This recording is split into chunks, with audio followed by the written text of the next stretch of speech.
Hi, welcome to PLSQL Beginner to Advanced tutorial series. Today we will learn about DML like select operation in PLSQL block. You cannot use DML operations or DML command directly in PLSQL block. So how do we use SQL in PLSQL? Let's see.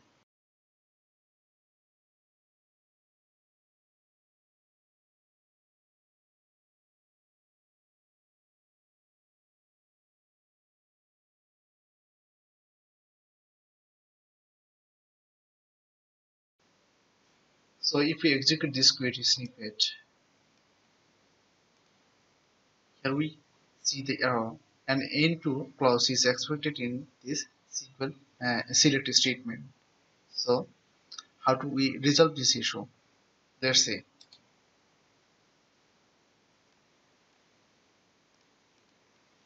here we need to select the possible columns. Last underscore name,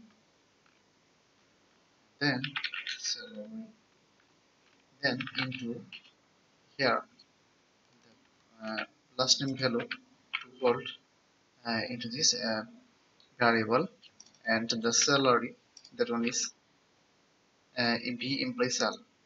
So if we execute this snippet, where we can see the anonymous block completed. So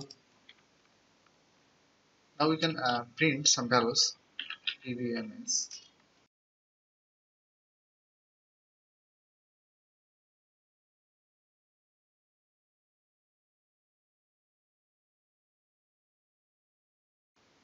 and here we can see the employee name is king and salary is here. So this way we can use the DML operation by using the into clause. Now we will see the another example that will return multiple result and show an error, showing an error on N2. Let's see how do we reproduce this issue.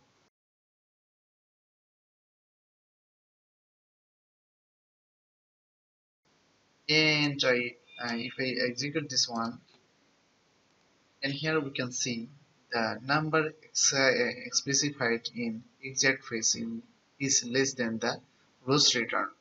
That means we have multiple rows return to hold the value uh, to this variable employee name and employee salary.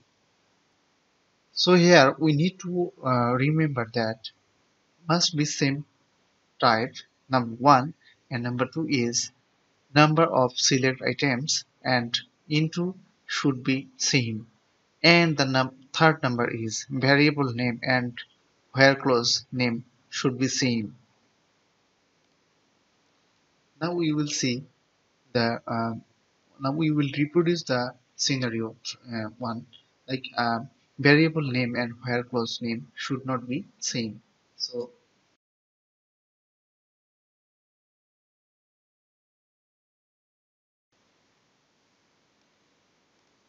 and here we can see the number specified in exact phrase is less than the rows returns. Rewrite the query to change the rows requested.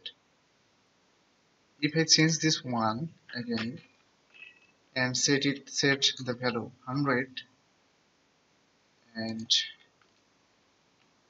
then if I execute this one, and here we can see the result employee name king and salary is here.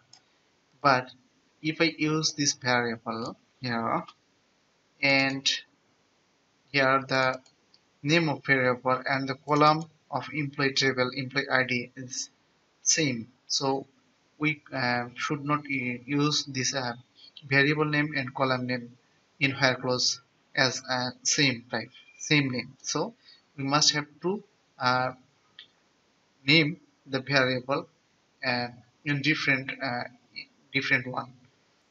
So if I change this one, like I just want to add b underscore, and if I use this one here, and if I execute this one again, and here we can see maybe there, sorry, we don't need this one. And if I execute this one, here we can see the result actually. So this is the result.